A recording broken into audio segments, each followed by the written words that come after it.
Assalamualaikum, pelajar-pelajar dan salam sejahtera. Okey, jadi kita masuk ke bab 1. Okey, baru nak belajar pasal research method.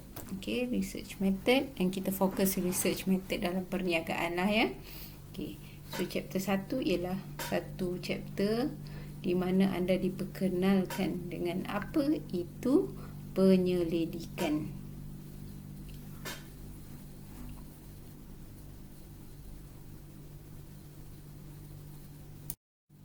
Okey, seperti slide sebelum ni juga, okey, semua nota akan dibuat secara rekod dan anda boleh play bila-bila yang anda mahukan. Tengok gambar kartun ni. Kita tanya, what is research? Dia tanya kat siapa? Dia tanya kat awak lah tu. Okey, cuba awak pelajar-pelajar semua cuba fikir. Okey, nak fikir sambil pejam mata pun boleh lah. Jom kita pejam mata sekejap. Okey, tanya diri sendiri, apa itu research? Okey, bila awak dengar perkataan research atau nak buat penyelidikan, dia sebut nak buat penyelidikan, apa yang awak fikir? Okey, apa awak fikir? Cuba fikir sekejap.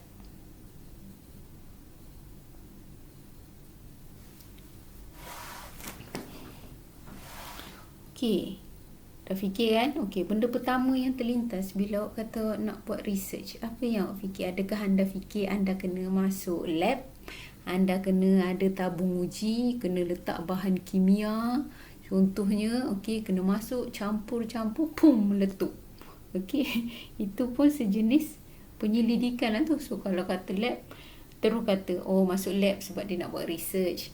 Tapi ada tak orang kata, bila dia masuk office, okay, office biasa je, pejabat biasa ada kerusi, meja, dia nak buat research. Kita kata tak macam tu kat dia? Okay, biasanya kita tak katalah orang yang pergi kerja macam cikgu tu ke dia buat research. Kita kata orang yang pergi lab, dia buat research. Ramai orang ada ideologi macam tu. Okay. Okey, kali ni apabila anda ambil apabila anda ambil kursus research metodologi ni, saya nak buka mata anda. Buka mata anda bahawa research ni bukan sekadar keluar masuk lab. Dia sebenarnya research ni awak buat penyelidikan macam-macam kan. Biasa dengar PI, Private Investigator. Dia ialah orang yang kita hire secara peribadi untuk dapatkan maklumat berkenaan sesuatu, berkenaan mengenai orang, maklumat berkenaan perniagaan, maklumat berkenaan sejarah silam contohnya. Okey, apa yang orang itu buat ialah sejenis research juga sebenarnya. Okey.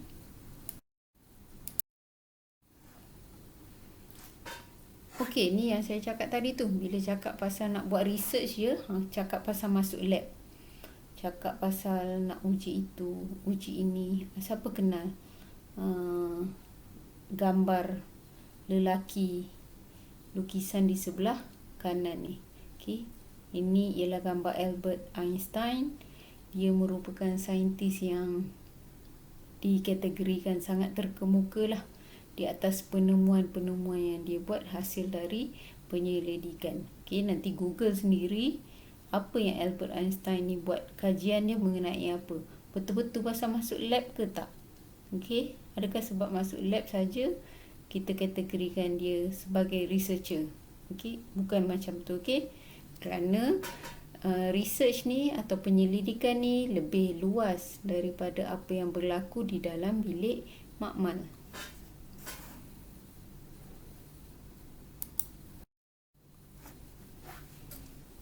Okey, ini adalah fokus kepada subjek ini, iaitu anda buat penyelidikan perniagaan, business research.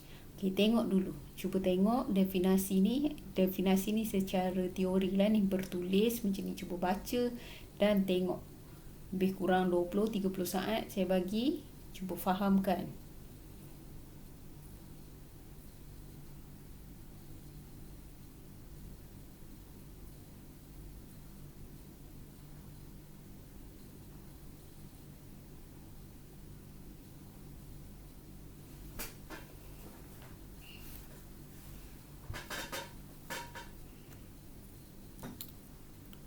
Okay, right.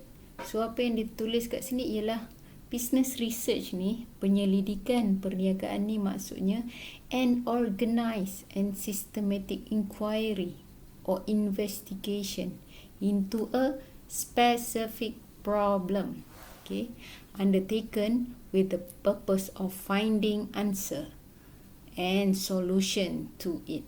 Okay. So bunyi ni kalau suruh hafal memang semua orang boleh hafal.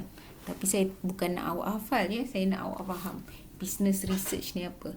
Business research ni maknanya anda sedang berusaha nak selesaikan isu. Ada isu ni, ada masalah awak nak selesaikan. Tapi bukan sembrono saja awak selesaikan. Dia ada caranya, organize dan systematic.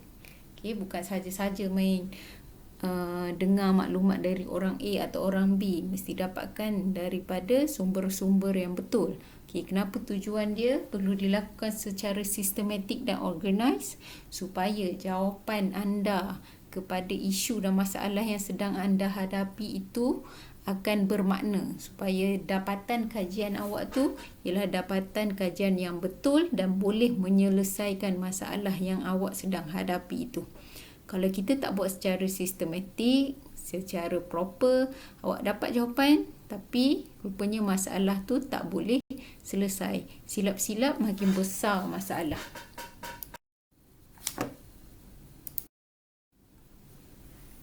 Okey, ini adalah satu gambar yang saya search, saya Google dalam internet dan saya cuba cari business research. Business research, kalau anda tengok dekat keliling ni, dia bercakap pasal sumber. Okey, kena ada data, kena buat analisis. Kemudian awak kena buat test. Okey, dia macam test research yang dekat lab tadi tu. Okey, cuma kali ini anda menggunakan maklumat perniagaan. Okey, kita biasa dengar, kalau anda tak pernah experience pun, somehow mesti dalam kehidupan awak pernah dengar yang manager ni kalau dia dalam satu-satu firma, memang dia sentiasa berhadapan dengan macam-macam faktor. Okay? Macam-macam faktor yang pelbagai situasi lah.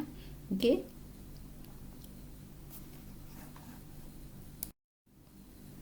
Okey, dalam menghadapi situasi tersebut, seseorang pengurus tu dia kena constantly belajar, analyse isu-isu tu. Okey, supaya apa? Kenapa dia kena sentiasa study dan analyse? Sebabnya mereka perlukan maklumat untuk buat keputusan. Okey, kita biasa dengar kadang-kadang manager buat keputusan yang betul. Okey, dan jangan lupa banyak kali juga kita kadang-kadang dapat lihat keputusan yang dibuat tu tak betul, dan dalam keadaan tak betul tu menyebabkan masalah menjadi lebih besar. Okey, proses kerja dalam nak cari penyelesaian kepada satu-satu isu dan masalah ni, kita panggil proses kerja tu proses penyelidikan lah. Dalam proses penyelidikan ni, okey, kalau you tak letak diri you sebagai manager sekalipun, dia sebenarnya satu proses yang mesti akan melibatkan, yang boleh melibatkan proses-proses macam masukkan awak bertanya, awak menyelidik, buat examination sikit, buat eksperimen sikit. Okay? Dan proses-proses tadi tu awak kena buat secara sistematik. Kalau awak manager, kena diligent, critical, tak boleh berat sebelah. Okay? Awak kena objektif dan logik juga. Okay. Okay, jika anda bertanya dan selidik benda yang betul, okay, anda akan dapat sumber-sumber maklumat yang akan membantu anda untuk mencari penyelesaian kepada masalah. Okay, macam mana you nak kata subjek ni relevan kepada diri you? Kalau katakan you tak jadi manager sekalipun, benda melakukan penyelidikan ni sebenarnya satu amalan yang kita buat hari-hari pun. As simple as nak makan kat mana hari ni. Okay, tak tahu nak makan kat mana hari ni pun boleh jadi satu, pernah tak jadi satu isu. Okay, antara kawan-kawan Okey, tak tahu nak makan kat mana. Jadi apa yang anda buat, anda kumpulkan data. Kawan nama Ahmad nak makan sup-sup. Kawan nama Kasim nak makan jenis makanan bergoreng. Okey. Kawan nama Saiful nak makan makanan Thailand contohnya. Anda dapatkan maklumat, lepas tu cari-cari, picitlah dalam telefon, Google yang masalah lain, constraint yang awak ada, tak ada kenderaan rupanya, kena jalan kaki. Okey, nak jalan kaki. Rupanya yang dalam capaian jalan kaki jumalah kedai nasi Arab. Jadi adakah menggunakan telefon tadi tu untuk search maklumat kedai makan mana yang boleh fulfill awak punya need, akan menyelesaikan masalah? Okay, benda-benda gitu. Sebenarnya kita lalu hari-hari pasal apa ni, kita nak tahu. Okay, benda-benda yang kita nak tahu.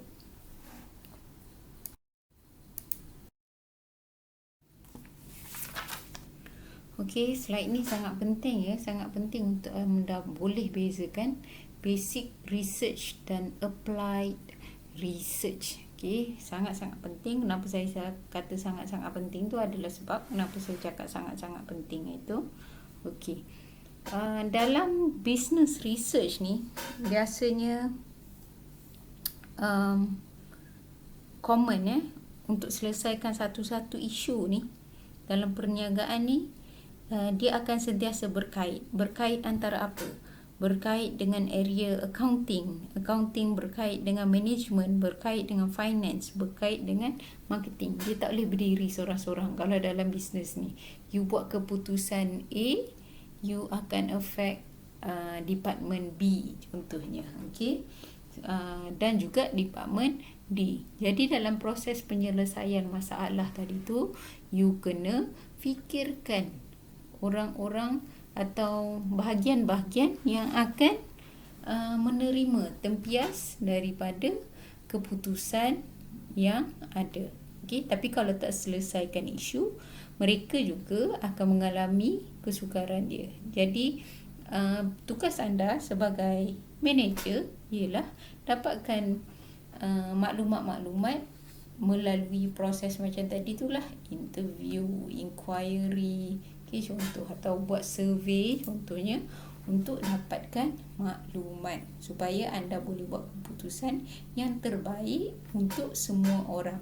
Kalaupun keputusan itu tidak baik untuk satu bahagian, tapi tak bermakna itu bukan keputusan yang salah. Okay, keputusan yang dibuat tu ialah yang terbaik pada ketika itu untuk maksimiskan benefit kepada semua orang dan meminimumkan kerugian atau kelemahan pada ketika itu.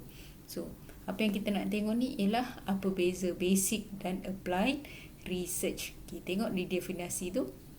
Kalau basic research, dia ialah anda generate body of knowledge. Okay, ni benda baru lah ni, maknanya research.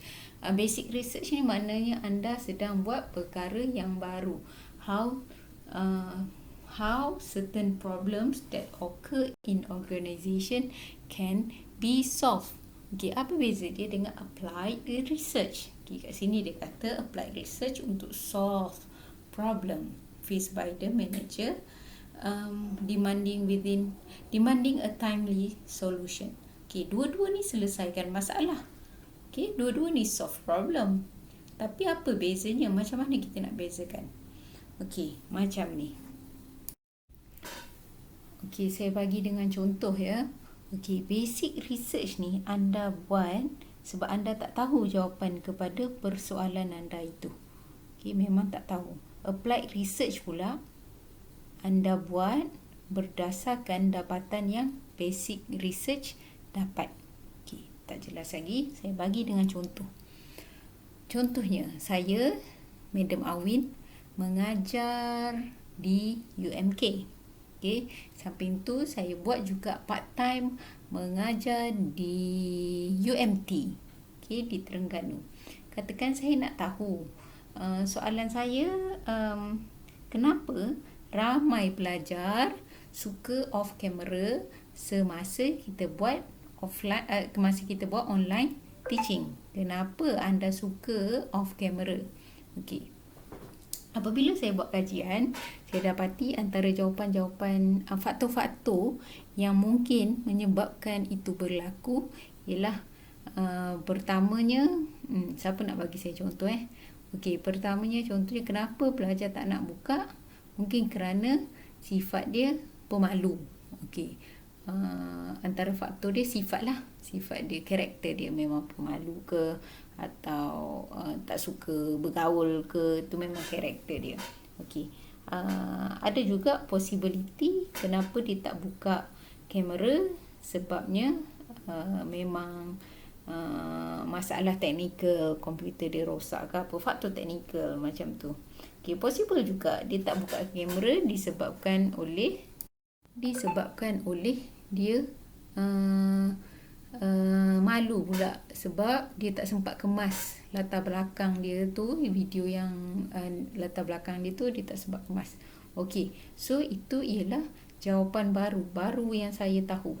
Okey, untuk yang pelajar UMK tak buka kamera disebabkan perkara-perkara tadi. Okey, apabila saya mengajar di UMT, secara online juga, saya tak tahu kenapa pelajar, saya nak tahu kenapa pelajar di UMT tak buka kameranya. Jadi saya cuba gunakan sebab-sebab yang sama. Gunakan sebab-sebab yang sama tadi ke atas pelajar yang saya jalankan di UMK tadi. So, untuk pelajar UMK, saya buat penyelesaian kepada untuk nak galakkan mereka buka kamera. Contohnya, saya kata, untuk pelajar UMK, anda kalau buka kamera, saya bagi ekstra 5% dalam final exam. Okey. Contohnya lah contoh. Okey. Kemudian untuk pelajar UMT yang juga ada masalah tak nak buka kamera, saya cuba selesaikan dengan bagi umpan yang sama, katakan. 5% tu saya bagi. Tapi apa yang saya bagi di UMK, kalau berkesan di UMK, tidak semestinya berkesan di UMT. Nampak tak? Saya apply apa yang saya buat dalam basic research di UMK, saya apply kepada pelajar-pelajar di UMT. Kononnya dia memberi solution yang sama. Itu dia tak ada betul tak ada salah. Saya cuma sekarang ni nak cakap pasal yang mana satu basic research, yang mana satu apply research. Okey, saya bagi satu contoh yang lain juga. Contohnya saya ialah penyelidik di UMK sedang kaji kenapa staf di UMK ramai yang tidak hadir ke tempat kerja. Ini contoh. Jadi saya buat kajian dan saya jumpa perkara-perkara yang menyebabkan mereka tidak hadir adalah contohnya jam bekerja, atau tak cukup, antara faktor lain lagi, tak cukup training, employee tak seronok nak datang kerja sebab dia tak tahu nak buat kerja apa, tak cukup training. Ataupun faktor lain yang mungkin terjadi ialah sebab low moral lah, maknanya dia memang tidak tidak baik, tidak bermoral lah, dan sebab tu dia mempengaruhi kehadiran dia ke pejabat lah. Kemudian ada satu lagi researcher, dia pun tapi dia ni sedang cari dia ni seorang pengurus lah di syarikat perniagaan. Dia tengah cari apa yang menyebabkan pekerja dia sering tak hadir ke pejabat. Jadi apa yang manager ni buat, dia ambil dapatan kajian saya. Dapatan kajian saya ialah basic research, dan apabila manager tu ambil dan apply kepada syarikat dia, cara penyelesaiannya, dia apply, itu yang kita panggil applied research. Dia ambil apa dalam work setting universiti ni. Dia apply dekat dia punya organisasi perniagaan.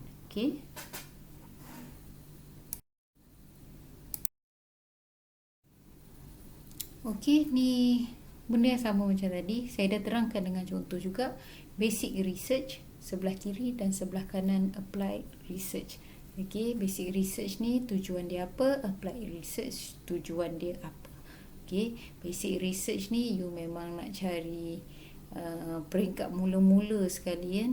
Okay, apply ni apabila you basic research ni you expand knowledge, orang tak tahu lagi ni. Okay, jadi you buat research, you orang yang pioneer lah, okay, untuk melebarkan lagi pengetahuan dalam proses tu. Okay, applied research pula, you ambil yang basic tadi tu, you tambah baik dia. Okay, dua-dua ni ialah tiada yang jangan kata basic research lebih baik dari applied research atau sebaliknya, sebab semuanya bermula dengan satu proses nak menyelesaikan masalah. Okay, lagipun kalau kita nak buat semuanya dari basic, kita tak nak buang masa lah sebenarnya. Jadi kita akan cuba gather bukti-bukti atau contoh-contoh kajian yang lepas basic research tu, dan kita cuba apply dalam apa yang kita ada sekarang. So dia akan reduce masa lah. Okay, ni contoh. Okay, kalau basic research ni biasanya time sikit, kita tak boleh paksa. Okay, kita tak tahu jawapan tu akan dapat bila. Okay, applied research dia sesuai lah, bila masa kita tak ada banyak sangat, kita ambil contoh-contoh yang pernah buat dulu, okay, kita apply kan. Baiklah pelajar-pelajar, yang ni ialah contoh research yang ada dalam bidang perniagaan. Sebenarnya terlalu banyak, lebih banyak daripada yang ni. Ni cuma contoh-contoh lah saya buat. Okay, you buat research pasal job satisfaction, kenapa orang tak datang kerja. Even you buat pasal research pasal produk you, okay, efisien ke tak, ada strategi pemasaran. You buat kajian berkenaan you punya customer. Okay, you ada produk, customer satisfy tak, komplain dia apa yang you buat bila ada komplain.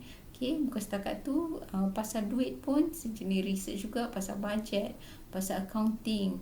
Okay, macam-macam research ni terlalu besar, tak tersenarai rasanya kalau buat. Okay, nak suruh tulis tu. Okay, takut awak terpu dengan suara saya saja.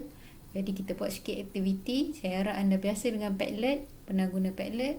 Kita buat sikit aktiviti dengan Padlet. Boleh pergi ke link, saya ada bubuh dalam WhatsApp group, dan juga saya akan bubuh dalam e-campus lah.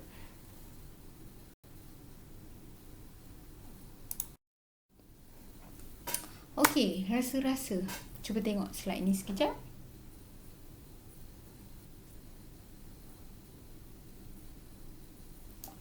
Okey, kalau anda nak tahu, ini adalah contoh soalan favorite. Kalau saya lah nak bagi dekat student, saya rasa suka bagi soalan macam ni. Sebabnya jawapan dia tak ada betul, tak ada salah. Okay, jawapan dia tak ada betul, tak ada salah. It is your logic. Okay, kenapa manager, atau kalau tak nak letak manager pun tak apa, kenapa seseorang itu perlu tahu mengenai penyelidikan. Okay, apabila you tahu, okay, apa mengenai penyelidikan, okay, you see, being knowledgeable about research and research method will help professional managers untuk, okay, see, bila anda tahu je, kita panggil anda seorang yang professional kan. You see, okay, tapi kenapa penting untuk kita tahu tu? Okay, dia antaranya, bila anda tahu, anda bolehlah menyelesaikan masalah, anda boleh mengenal pasti masalah dan secara efektif menyelesaikan masalah itu. Okay, selain tu anda tahu untuk bezakan antara penyelidikan yang betul dan penyelidikan yang tidak betul. Anda akan tahu bila anda baca ke something dari sumber mana-mana, anda tahu, okay, this is ridiculous sebab dia gunakan sumber yang tak betul untuk buat research. Okay, so sebab tu penting supaya anda tahu apa yang anda baca, dapatan yang anda baca adalah dari good research ataupun bad research. Okay, selain tu anda boleh take calculated risk in decision making. Okay, macam saya ada cakap tadi, bila anda buat sesuatu keputusan, tak semua orang akan puas hati dengan keputusan yang anda buat. Okey, tapi apa keputusan yang anda buat itu adalah yang terbaik untuk semua yang terlibat. Okey, yang terbaik walaupun tidak terbaik untuk A, tapi terbaik untuk B, C, D, E dan F. Okey, nama orang lah ni kononnya. Okey, so you boleh terima okey sedikit kekurangan apabila keputusan itu dibuat kerana ada kelebihan kepada pihak lain contohnya. Okey. So kenapa you kena tahu pasal research juga? Ialah apa kita ni dalam perniagaan kita tak boleh buat semua seorang, kita tak boleh nak buat research sendiri, tak mampu sebab banyak orang terlalu banyak isu yang perlu difikirkan. So salah satu cara awak nak solve masalah tu ialah contohnya hire researcher atau hire consultant lah dalam bisnes ni. You beritahu dia apa masalah you, okey, dia akan bantu selesaikan. Okey, pertama you kena tahu sendiri masalah you tu apa.